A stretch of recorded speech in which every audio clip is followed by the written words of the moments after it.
Hi everybody, welcome to the 11th NCAS webinar in our current series. I do hope you're all safe and well. My name's Alan Fox. I'm one of the directors here at NCAS. As you can see, I've got two people with me today. I've got one of my fellow directors, Mark. Mark, how are we doing, mate? Good, mate. Very good. Good. And we also have Jenny Morris. Jenny is our food safety expert. How are we doing today, Jenny? Fine, thank you. Good. Right, good stuff. Let's crack on, guys. So today we're going to be focusing on the reopening of hospitality businesses, which is obviously really exciting, and some much needed relief, I think, for not only those businesses, but also for a lot of the public as well. I think we've all dearly missed them and everything they bring. So last week we had some announcements. Hospitality businesses have been told that they may open again in Northern Ireland from the 3rd of July. England from the 4th of July. We've got Scotland, which will be reopening from the 6th of July. However, that is only outdoor only. Indoor areas will reopen from the 15th of July. And the next review of Wales lockdown measures is to take place on the 9th of July. So that's not a reopening, but that's just a review. So fingers crossed, we may hear an announcement and get a date further on that next week. Do need to mention that unfortunately for the city of Leicester, lockdown measures will remain in place until further notice because of that's due to the number of confirmed COVID cases recently. So the focus of what we're going to be looking at today or discussing is the measures that the hospitality businesses that are set to reopen have had to take to ensure that they can open safely and in accordance with the latest government guidelines. These guidelines, which were published last week to industry, are pretty helpful. And we're going to be looking at these, in particular, the three guiding principles that should really underpin your decision making when it comes to reopening. We're going to, applying the guidance to opening the business. To be honest, for a lot of people, it's no doubt felt like probably a mammoth task, to be quite honest, for a lot of businesses out there. So we want to try and demystify and debunk some of the complications and the confusion that a lot of people may be feeling in the lead up to reopening their doors again. And like I said, outline those guiding principles to opening in the right way as well.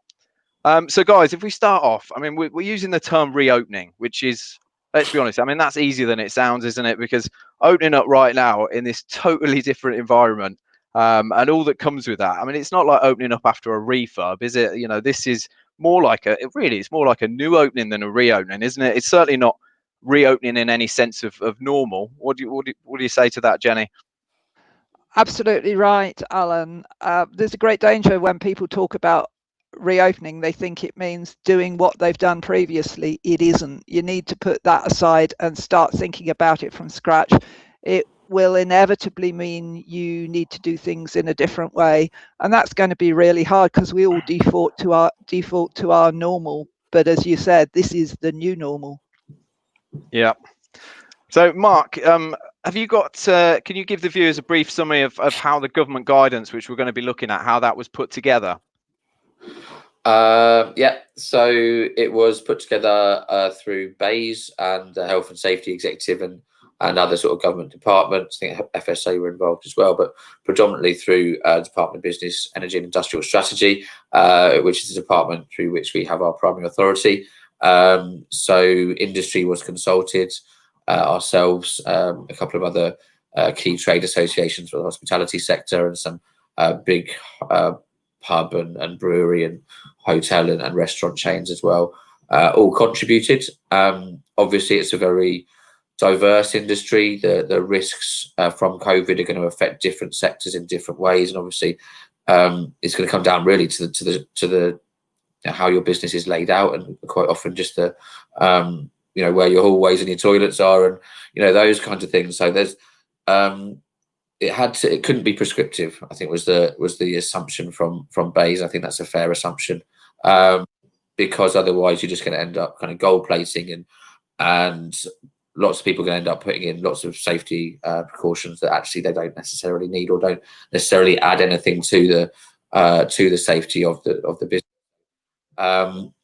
It's about engaging with the food businesses and asking them to engage with their staff and to understand the new risks that we now have to manage. So I think that the advice was very good. It's about 40 odd pages long, which you reminded me of this morning, and I had a bit of a heart attack because I was like, I don't remember it being that long, but 45. Yeah, it was a little bit more bunched together when I saw it. So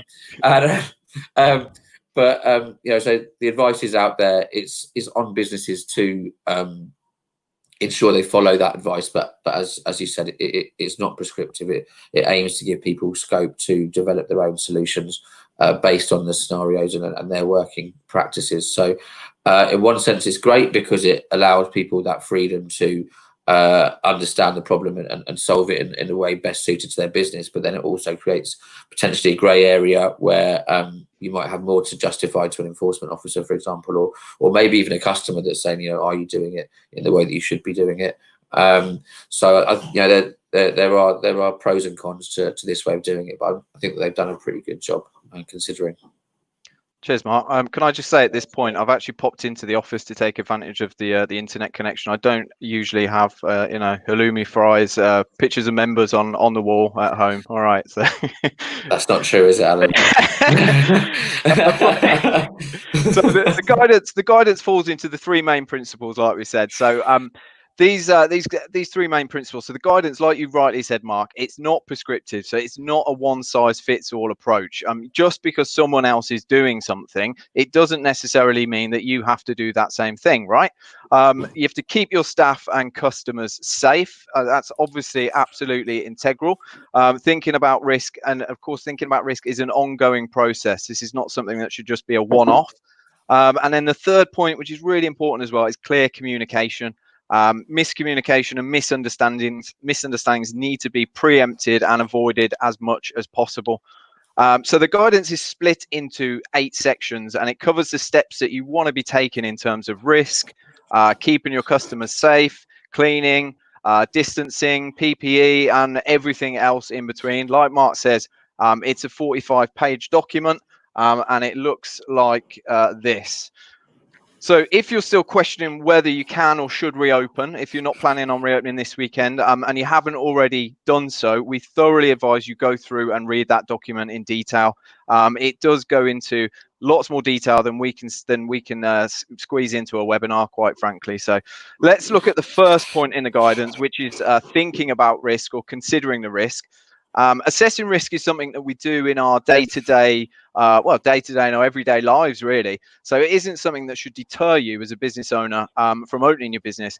In the first instance, you really need to ask yourself whether your current setup is COVID-19 safe. So Jenny, just remind us, what do we mean by COVID-19 safe? Like, how would you define that, or what does that mean in the eyes of an environmental health officer?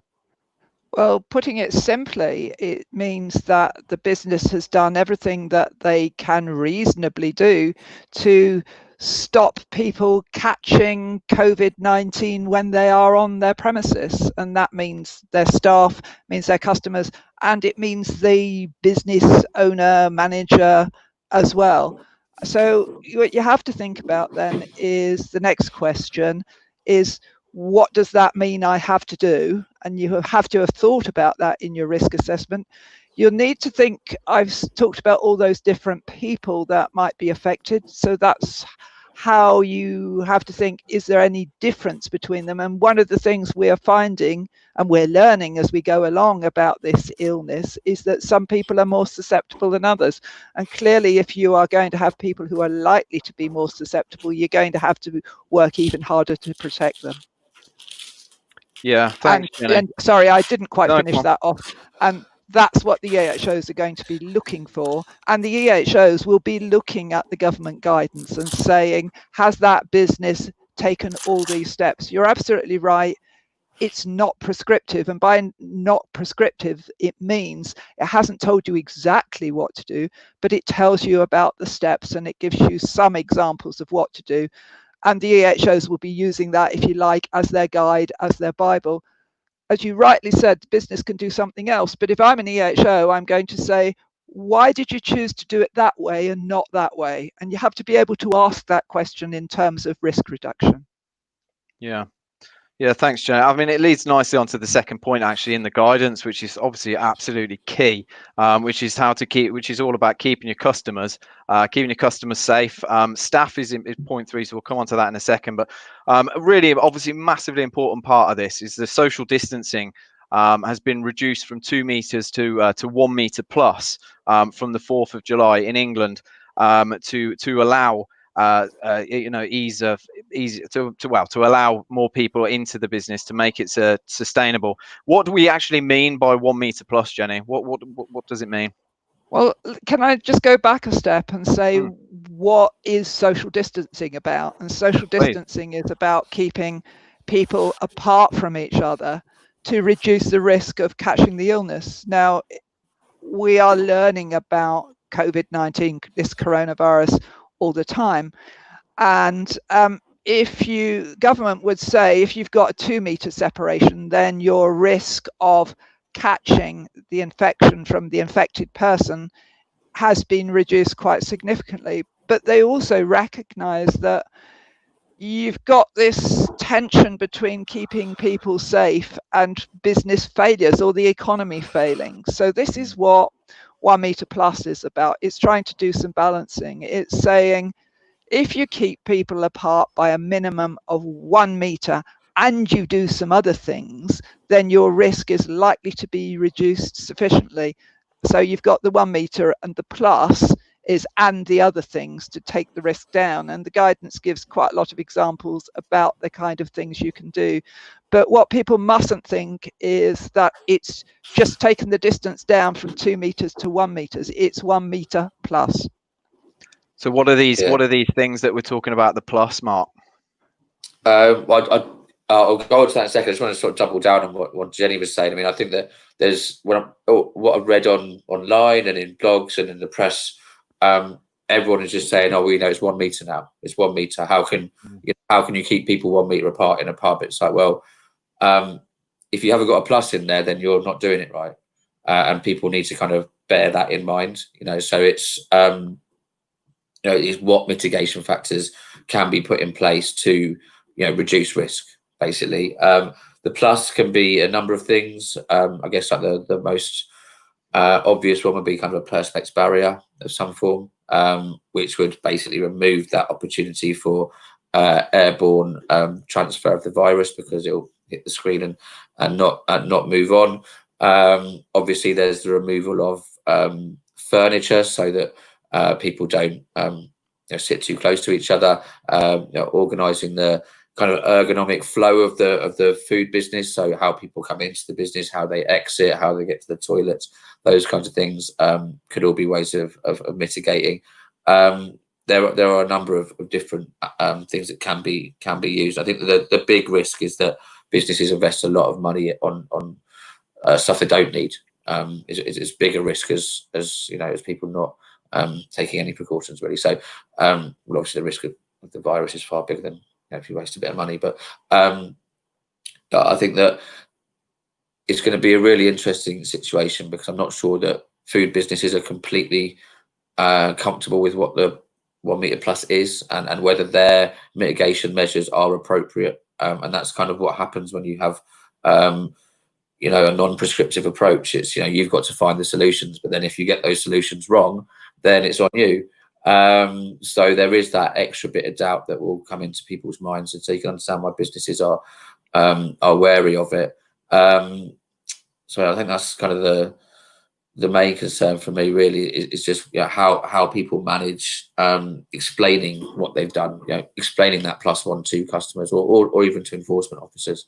And I think a lot of what we've in the build up to this, when we discussed this webinar, it's actually communication is so important. Can your staff communicate to customers? Can they communicate to EHOs what is expected in terms of customers socially distancing and customers adhering to the 2 meter rule or the 1 meter plus rule, and how they can do that in a way that is still a hospitality business, not some horrible, you've got to sit there and do this, and you can go to the toilet in 20 minutes, and and if you miss your slot, you can't go. All of these, hospitality is all about, it's about people, and it's about experiences, and people having a lovely experience, and meeting friends or loved ones or whatever it may be, and having a lovely time, and the food businesses or the hospitality businesses facilitating that, which is the real struggle with social distancing in general. But I think that the communication of what you're doing and why So there will be customers who will think that everyone's got to wear face masks, everyone's got to wear gloves, everyone's got to, you've got to have perspex everywhere. But I don't think that's necessarily the case. You need to look at each, possibly every area of the business. Where are the risks? Every part of that, whether it's back of house, front of house, where are people moving? Where are they? Where are the spaces being used and what they're being used for? And does that present a risk? And if so, how do you mitigate that risk? And quite often it will be a plus one, a plus equipment or so on. Thanks, Mark. So the 1 meter plus is plus mitigating issues. We've listed some of those there. So we had barriers or perspex screens. We talked about, I think face masks was mentioned. I've got avoiding sitting face to face, practicing good hygiene, hand washing, regular cleaning. There must be some business owners out there that have looked at all these things and are probably confused and are thinking, well, what level do I need to go to? How much of this do I need to incorporate? Do I need perspex screens or not? How would you answer that, Jenny? What would you say to them? It comes back to your risk assessment, unfortunately, and it's going to vary from business to business. I'm quite in favour of perspex screens, actually, but not necessarily perspex screens everywhere, so you're all in perspex boxes.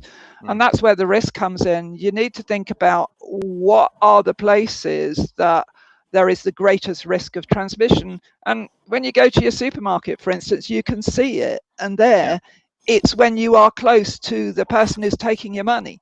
So if you are having or paying, whichever way it is, so that I would think is a point to do it. It might also be if people are coming up and collecting, that you've got a perspex screen with a hatch in it through which you pass a delivery. So it's not everywhere, it's where the greatest risk is, but it's a physical barrier.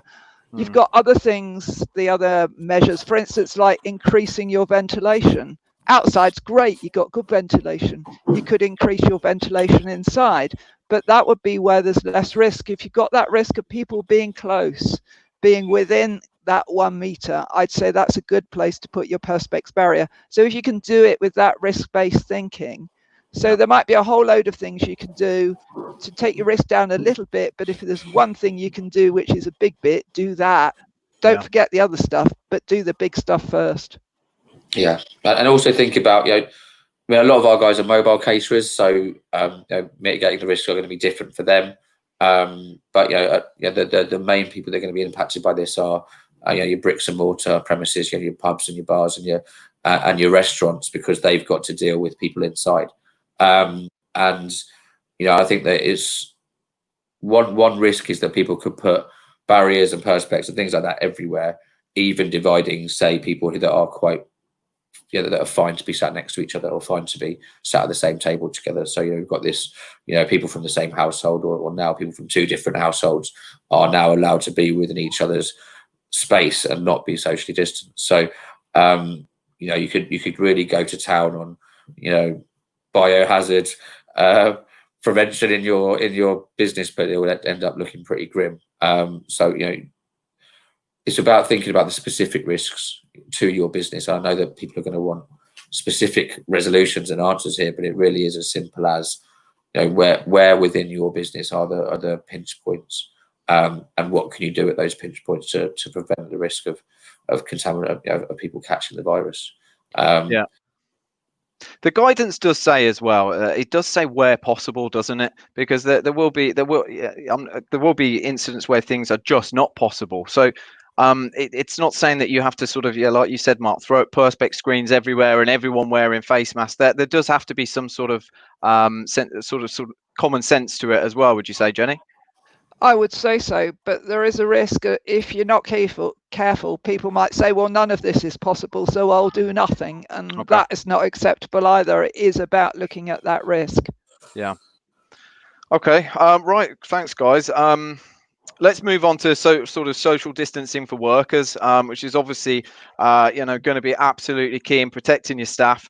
So, Mark, how do businesses go about ensuring that workers are kept socially distanced as well? And also, how practical is that? Bearing in mind, you just mentioned mobile catering. A lot of mobile caterers out there, they're working in 3x3 kitchens, gazebos, or working in trailers, which best sort of 4 or 5 meters long. So, how practical is it, and what are the mitigation what are the mitigation things that people could put in place for this as well? Sorry, I just saw something pop up on one of the questions about please can we not call it social distancing. And Okay. I think that's a fair point. Yeah. Bit of an oxymoron, social distancing. And yeah, it's not great for for what we're trying to do, which is relaunch hospitality, which is all about the social and not about the distancing, really. So yeah, I think that we do need to find more appropriate terms that are fitting with what we're doing. But you asked me how can people manage it within the kitchen area, so your kind of back of house area. It's going to be about stations, workstations. It's unlikely if you have 3 people, say in a 3x3 gazebo, that they're all going to be occupying the same space and running around, in a circle using different bits of equipment. The chances are you're going to have 1 person on the front and 2 people, one in the back and 1 maybe on prep. So you've got your workstations, and the chances are that those 3 people are not going to be looking at each other. So if the 3 of you are all at workstations, say a meter apart in either way and looking in different directions, then that would be a way of managing it. And then also looking at who's sharing equipment and things like that, because obviously it can be transferred by touch. So it might sound like a nightmare that everyone's got to have a sort of 2 meter circumference hula hoop round them, and no one can come within that space. But we need to think it's about face-to-face contact is the main thing, and it's also about touch. So if you can remove or reduce the likelihood that people are spending too much time face-to-face, then you're on the right path. And then it's also think about how goods come into the business and goods deliveries, things like that. Because that would be a way of potentially bringing COVID into the business as well. So we're gonna talk about that in a minute. Okay, cool. But yeah, it's one thing that did pop up in the advice is maybe perspex between the front of house and back of house. If you've got waiting staff and kitchen staff sort of kind of coalescing in one place to pick up and drop off orders, then maybe a perspex screen would be an appropriate thing there. But it's going to come down to the business and how big the risk is specifically. Thanks, Mark. So we touched upon communication earlier on. So I just want to come to you, Jenny, and in terms of communicating with your staff. Your staff are going to be absolutely integral in obviously making sure you can write up all the risk assessments, whether or not you're mobile or your bricks and mortar. You can do all the work, put all the work in. But if you haven't communicated this effectively with your staff, these are the guys at front of house or the back of house that have got to be implementing the measures that you've introduced. What do you sort of what's your advice on that? How do you get their buy-in to really ensure that they're not going to be making mistakes? Okay, so as a start, before I answer your question, and good communication that's been raised about social distancing, one of the alternatives that people often use now is physical distancing, and it might be much easier to look at it that way. Yep. So moving on to your question, well, any risk assessment is always said that you need to talk to your workers, because your workers are the people that do the job. And so you need to involve them in the risk assessment, and even more, you need to involve them in the solutions, because I've seen solutions that on piece of paper look good, but actually would never work in practice. So if you can involve them in doing the risk assessment and working out what the measures you need to take are that will work, that's a start. The other bit, I think, is you may have come across things called toolbox talks. Now, that's a way of actually having a short chat with your staff in the morning, where you might say, there are some issues we've got to look at today, and you might like to say, and don't forget, there's this, that, or the other. So a brief chat, get all your staff together before the session starts, and just have a chat about anything you know is coming up, and some key reminders, whether it's about physical distancing or the fact that you have to keep a record of the people who come to your business, anything like that. Just do it again. Reiteration, that wonderful word, again and again, so it builds into things and it just becomes normal for people to do it, and we get used to this new normal, because that's really hard at the moment. Yeah, thanks, Jenny. I mean, yeah, managing the workforce, sort of getting their buy-in, sort of getting them to help as part, make them part of the process. I think that's really, really key advice. Obviously, you've got to be managing their risk as well in terms of their reinductions and their training, and trying to assess who should go to work, potentially who is more vulnerable. What would you do if someone gets ill? All of these things, they need to be obviously really considered.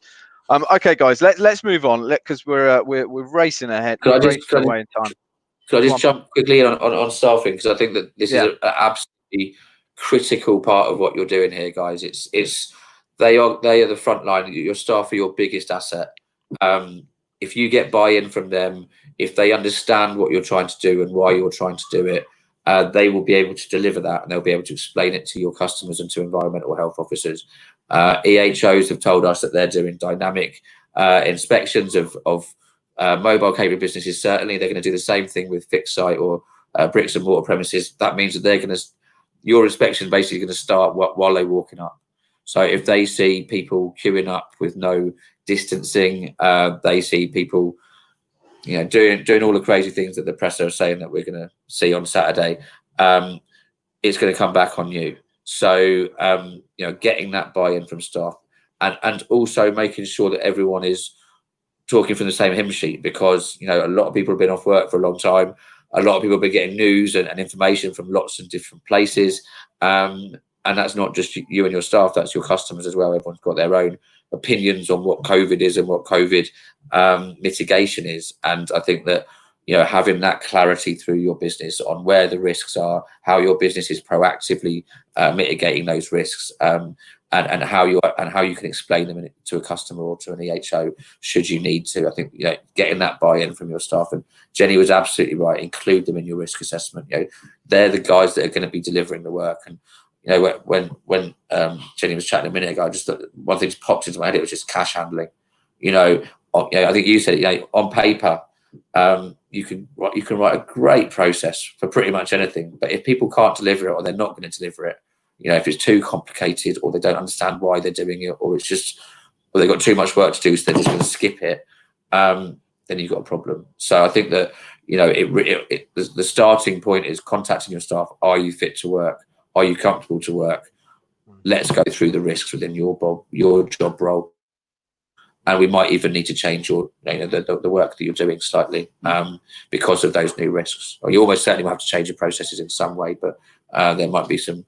I think we had a query from a customer who's doing a risk assessment for a pregnant member of staff during COVID, and I think that they actually changed their job role quite significantly just to manage the risk on behalf of that staff member. So if people are afraid to come into work, or they don't trust the management, you're going to have problems. And if people are not clear about what they're doing, you're going to have problems. So early on. Okay, there's a couple of things through the whole process to get them to own it, as Jenny said.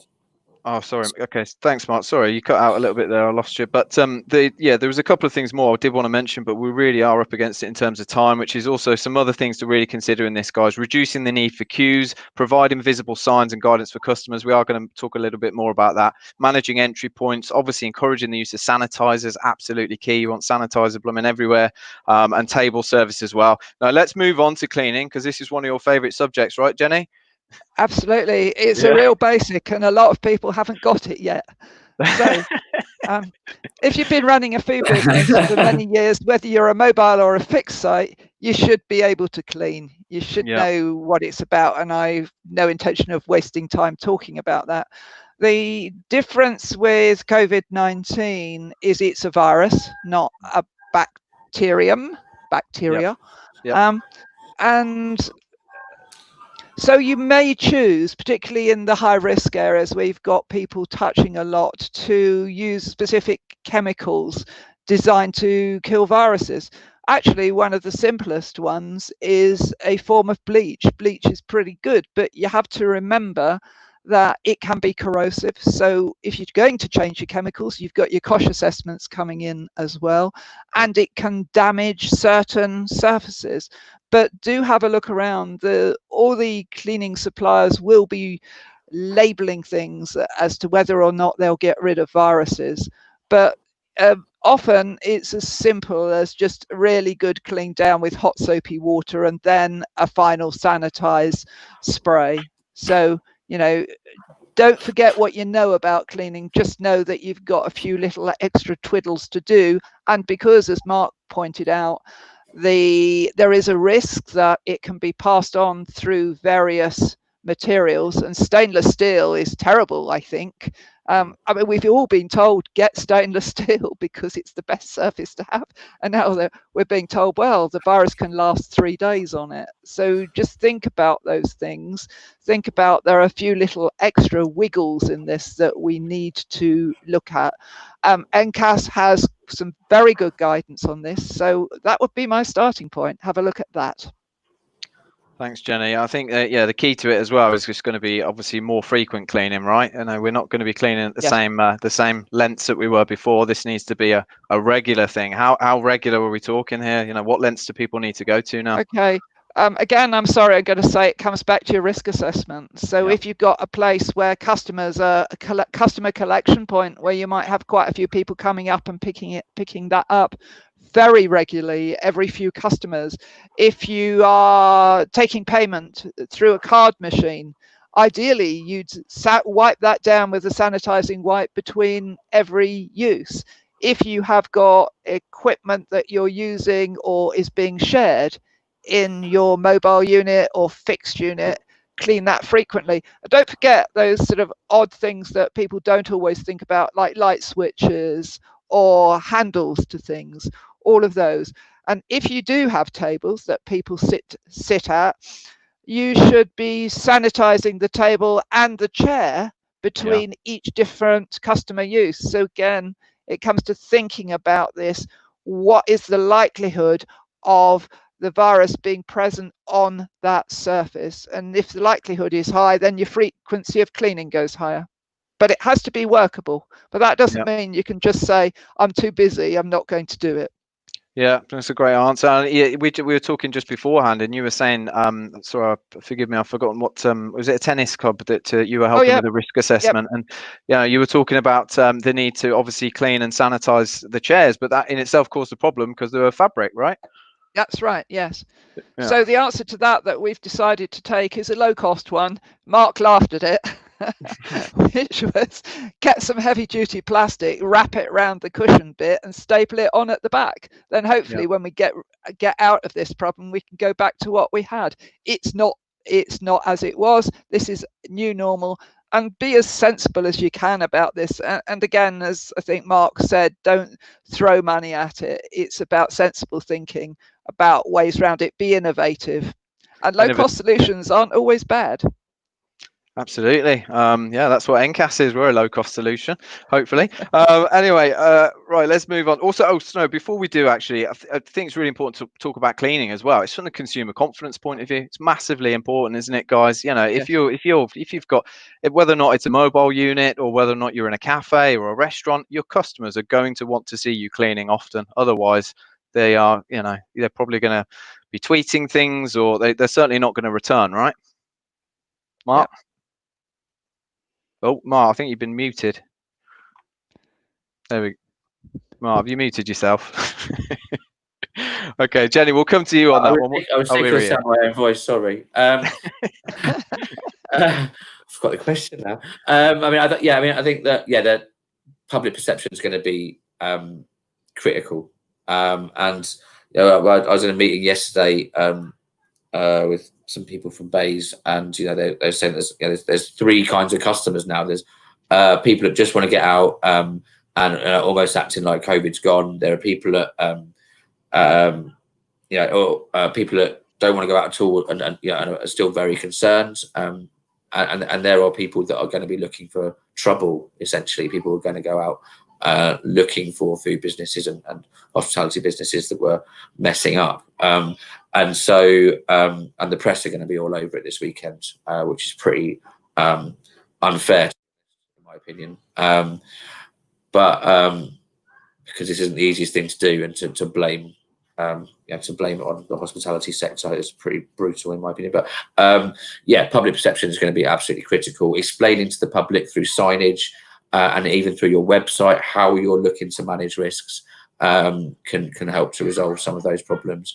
Obviously, clear signage and again, explaining to staff that anyone could be an EHO, anyone could be a curtain twitcher, anyone could have genuine concerns, and so it's not the time to go and scratching your bum in public when you're waiting on tables and stuff. So it's about at all times considering what you're doing and how you're managing the customer experience as much as anything else. But yeah, we're going to have some customers are going to be very concerned, and cleaning regularly is obviously a great way of demonstrating to people that you're taking that concern seriously.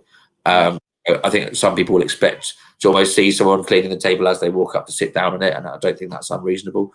And also, I think that something that we chatted about earlier, but I don't know if it's come up, is removing certain things that might potentially be dual use or be reused. So it breaks my heart because we spent so long trying to get rid of single use stuff for the plastics things, but now it's a case of moving back to single use until we get through this, because we can't have people sharing bottles of ketchup and that kind of thing, unfortunately. Or there's trays back to sachets.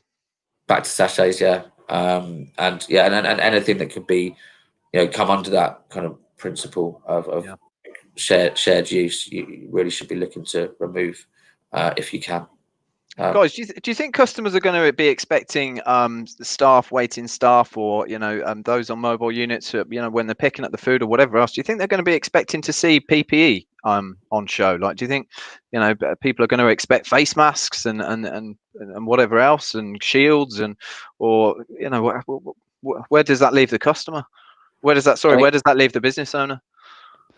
I mean, the guidance. Sorry, go on, Jenny. I was just going to say the guidance is very clear that actually there is no need for this. And I guess the business just has to be prepared to take questions about it. Some people do like to see this, but one of the problems is it often gives a false sense of security, and then people forget about the physical distancing, which is much, much more important. So I'd say just tough it out. Yeah. I think people are overly concerned about safety and probably not going to be heading out to hospitality businesses this weekend and for the next couple of weeks until they feel more secure to do so. Face masks in hospitality just don't work. Customers in a pub cannot wear face masks. How can you drink a pint with a face mask on? How can you eat some food with a face mask on? I was chatting to some of the guys at Digbeth Dining Club, and they've pretty much abandoned face masks for their runners they've got a drive-through, click and collect drive-through. And they've abandoned the face mask for runners because they felt it was dangerous because people couldn't effectively communicate. So there was more chance of an accident happening. And they were really uncomfortable. I think there's a thing in the press yesterday about how people are abandoning face masks in Korea because it's so hot and it's just really uncomfortable. So, it has to be a practical solution. And I don't think face masks necessarily are within our sector are the right way to go. But some people will expect it, unfortunately. Thanks both. As per usual, the time has absolutely run away from us here. We're currently 40 minutes in, so we're supposed to finish in 5 minutes. We might extend it a little bit because we still haven't got to the question. So I'm going to skip over the inbound, outbound goods. Again, all of that information can be found in the guidance document, which is on the gov.uk website, because I noticed we had a question about that. Final part of the guidelines is regarding communication. Now, I know we've touched on communication a little bit already. Communicating with customers and staff, so important here. What is the best way to do this? Mark, you mentioned signage. So do you want to sort of touch upon that a little bit more? Well, there are obviously some great signs that you can buy very cheaply and put up around the business. Certainly within your back of house areas, they're good for staff, but also memoirs to customers about how you're managing their safety. And I guess that's kind of the way to present it. We are managing your safety in the following ways, so please act in these following ways, because so much of this is going to come down to how well customers adhere to the guidelines. If you're a publican and people are just not socially distancing, that they've made that your problem, but it's their choice to not socially distance, if that makes sense. So it kind of is your problem, but the customers made it your problem. And obviously alcohol can cause problems. But yeah, I think that website's a good place to start. Having FAQs on there. If you're taking orders over the phone, a good time to sort of ask people if they've got any concerns, or to highlight any key ways that you are managing the risks. And then having all of your staff well versed, even down to, why are you not wearing a face mask? Well, what is your answer for that? And say, well, it's not appropriate here. They're best used in medical settings. In this restaurant or bar, we're managing the risk in another way. So, actually being able to confidently explain that. But a well-placed sign is gold dust, as we all know, and also doing it in a way that makes sense as people progress through the business. So I think that the Tube, London Underground's really good at this. They'll tell you which way they want you to go, not which way is the quickest way to get to your train. And it's kind of thinking about it like that. Well, they used to walk across my restaurant straight across the middle and go to the toilet. Now they've got to go around the side and go this way and that kind of thing. So it's about keeping it clear, keeping it concise, making it easy to see and recognise, eye level height, and reasonable and practical. Because things are only going to work. They're only going to kept safe if not only your staff are conforming, but if your customers are paying attention and doing what you ask them to as well. For instance, following a one-way system, the arrows on the floor, whatever it may be, right? So it's really important that everyone is kind of doing what they're asked to, isn't it? Yeah, and it's probably worth gaming through some scenarios with staff. How do we manage a customer that is, maybe not following our preferred way of doing things? How do we best answer a question in a way? Because one of the big risks that hospitality businesses have at the moment is that if they feel like they're coming down strongly on their own customers, then they're basically putting off their own customers, which is the opposite of what hospitality is meant to be. So it's going to be really tricky for businesses to find the right balance of, if you have one set of customers not following the guidelines, or not acting in a safe, responsible manner, and then you have other customers that are sat there going, why aren't they doing it safely? They might have a problem with the business, they might have a problem with the other customers, they might expect the business to deal with the other customers, the business might not know where to sit in that. So I think signage is very helpful, but having staff well trained in almost how to sort of remove any conflict from such situations, and make it fun, make it jokey, make it all we've already all in it together, and not doing it in a way that leads to conflict or leads to customers getting upset. Great advice. Right, I mean, like I said, we really just to go over those 8 points, we could have literally done a separate webinar on each one, to be quite honest. We have gone through the main 8 points, so would like to take some questions now. I imagine we've probably got quite a lot of people that have not yet decided to open this weekend, or are not yet ready to open. In fact, actually, according to some of the articles out there in the last couple of days, it's only around a third of hospitality businesses are actually set to reopen this weekend, so we've still got a long way to go. Right, I've got some questions here. I'll start with this one that came in this morning. So Jenny, I'm going to aim this one at you, if I may.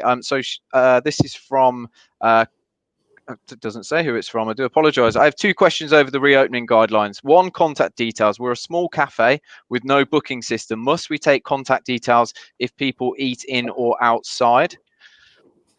The answer is yes, and there's a very good reason for it, because we'll have all heard about test and trace systems. If we want to continue with eased lockdown, we've got to prevent spikes or outbreaks happening. And the important thing, if someone gets ill, is to know who they've been in contact with very quickly, so that you can look to isolate people. And it's within the guidance that all hospitality businesses need to keep a register of people they serve, and also, of course, their staff. Now, pretty clearly, I think you ought to know who your staff are through staff rotas. Customers are more difficult, particularly in the smaller and mobile businesses, but it is a requirement. I think the government is going to actually come up with some guidance about it, but at the moment what it says is you need to keep that list of people who have been in your premises for 21 days, but the way you do it will vary depending on your business. Look at what is the easiest way of doing it. It's worth pointing out that it's not mandatory at the moment. Jenny works on track and trace, and in terms of, I mean, the main, we all want to get open again. We all want a living. We all want this problem to go away. But the only way this problem is going to go away is if someone finds a cure, or one, someone finds a cure, or two, track and trace.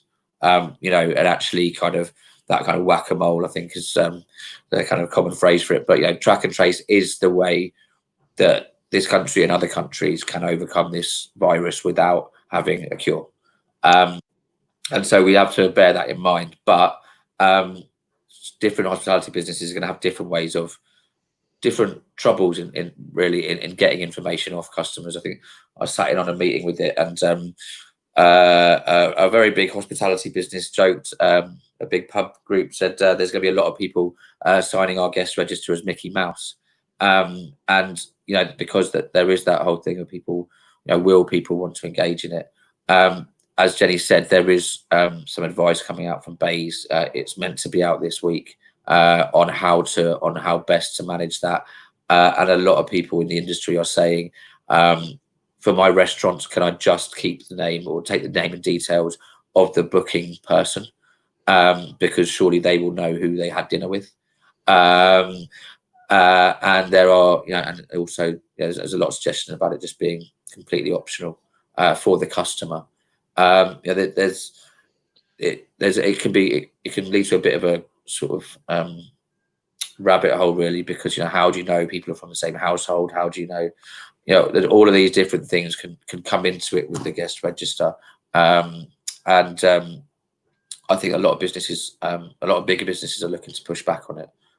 Because they think this, especially from sorry, Mark, I'm gonna GDPR. have to try and I'm really sorry, buddy. We've just got to try and get through some of these other questions in the next sort of 5 minutes or so. So the second part of this question, Jenny, normally people would join a queue and place their order, then move to a table. Is this counter service still okay?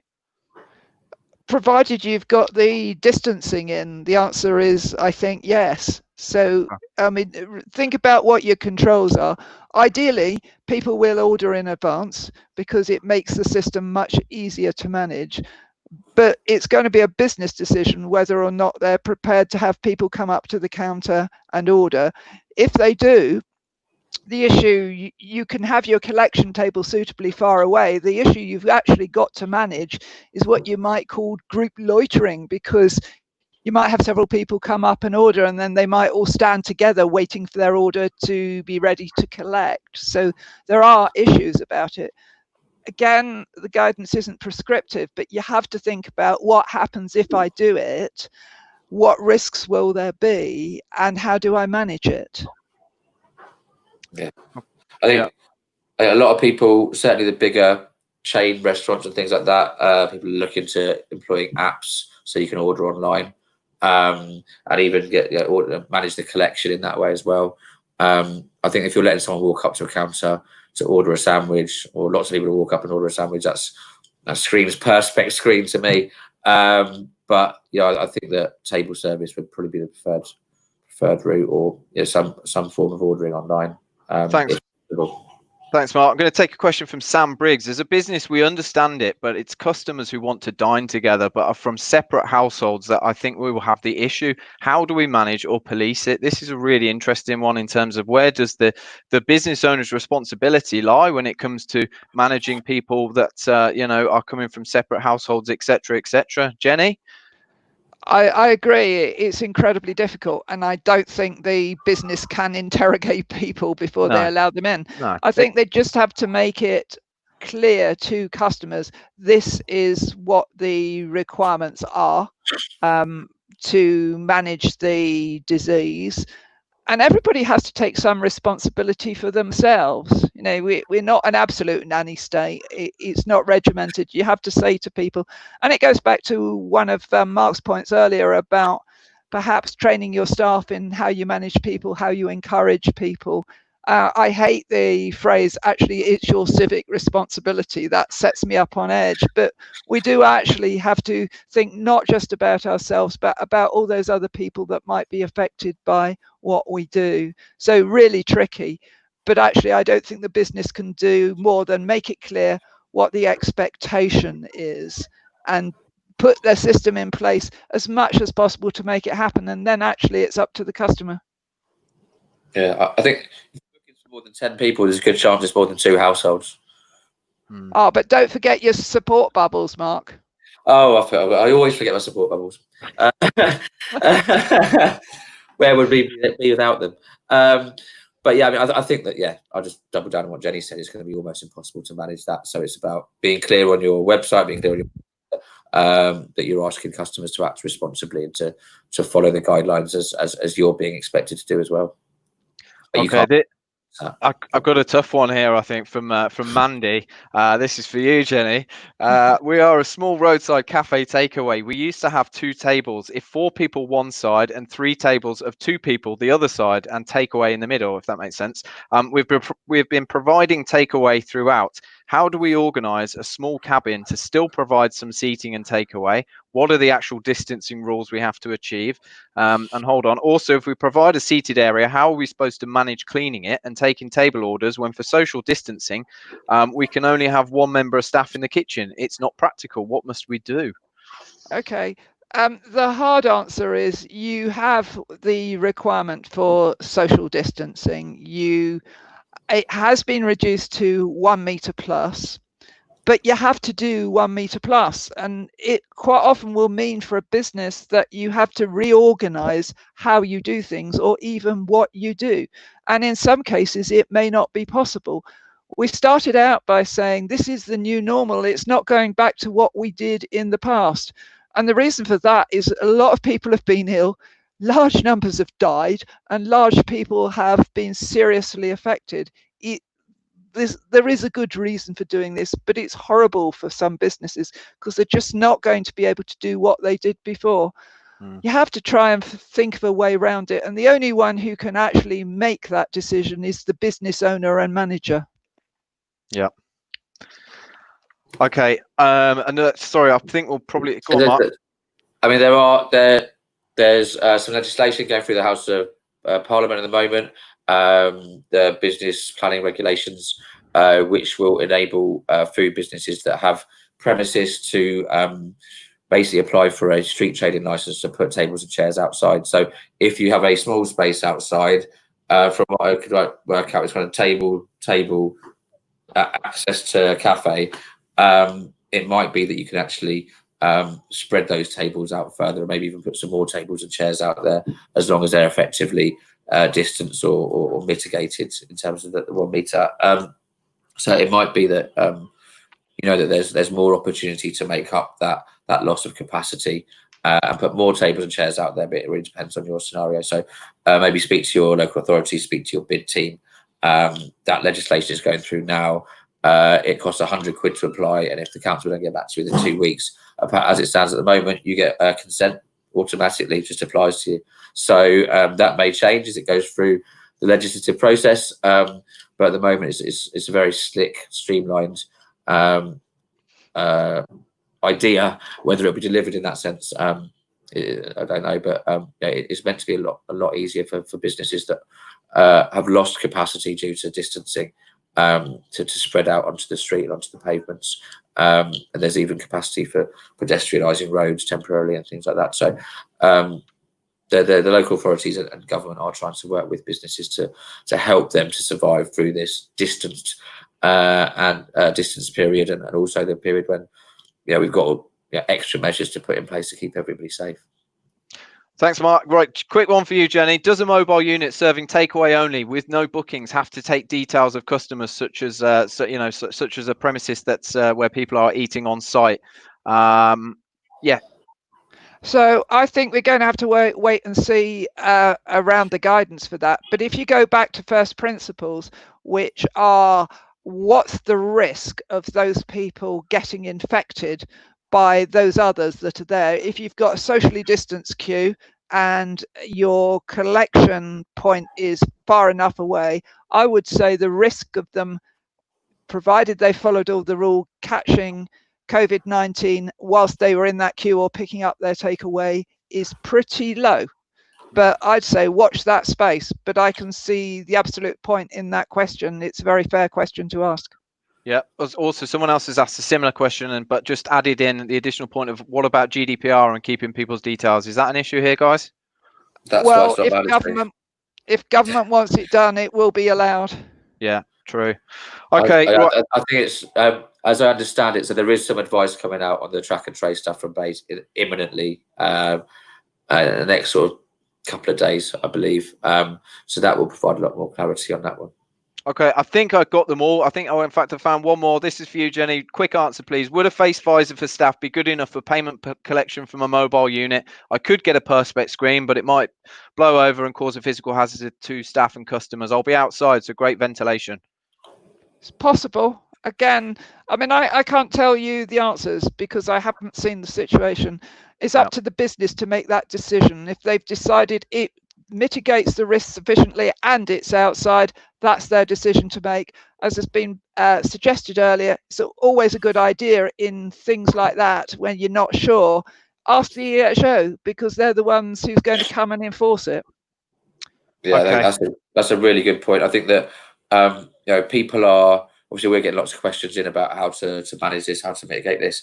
The people who are going to be helping you out or shutting you down are going to be EHOs, your local EHOs. So I think that if you're really unclear about something, give them a quick call. They tend to be really lovely people and really helpful people, and they like being asked questions before things go wrong, so they can stop them from going wrong rather than turning up when they have gone wrong and wrapping you over the knuckles. So communicate with your EHO about things if you are concerned about them. Obviously, you can speak to NCAS as well, but they may give you more specific advice. Okay, right. We need to finish up. We have gone over. It sounds obvious, but I just need to reiterate: if you are considering reopening at some point in the near future, whether or not you're bricks and mortar or mobile, please do go and read those government guidelines, which can be found at .gov.uk. If you just Google it, you will definitely find them, as it does go into far more detail than we could have and we can squeeze in here in the hour, sadly. If you are reopening this weekend, we would love to hear from you to see how it's gone, what you've learned, just your general experience. We'd absolutely love to hear how things went for you, and even better, if you'd like to take part in our next webinar and share your experience with us, that would be absolutely fantastic. So please do get in touch. Email opinion at ncas.org.uk. So that's opinion at ncas.org.uk. Also, please don't forget to subscribe to the NCAS YouTube channel as well. Right, we'll leave it there. Thank you, Mark. Thanks, Jenny. Say something very quickly. Yeah, go on. Hannah Ward has been really active. I think she's an environmental health officer. Okay. She's been really active on the questions, and one of the things, environmental health department wants to hear from you. Talk to them, and if you are reopening, you actually have to let them know anyway. Yeah, 100%. Yeah. Material changes to your business, whatever that is. If you're going from restaurant to takeaway or click and collect or whatever it is that you're now changing what you're doing, you need to let your EHOs know about it. They're going to have some very reasonable questions. If you can't answer them, then chances are you're not quite ready to reopen yet. But listen to their answers and come back to us for support if you need. They're not the scary people that a lot of people make them out to be. They are there to help you and to support you and help you do the right thing, aren't they? So anyway, look, let's end this. Best of luck anyway to any and all that are reopening this weekend. We all wish you the absolute best of luck. I sincerely hope it goes really, really well for you. Thank you, Jenny, again. Thanks, You're Mark, welcome. and we'll see you next time. Cheers. Bye. Cheers, guys. Good luck.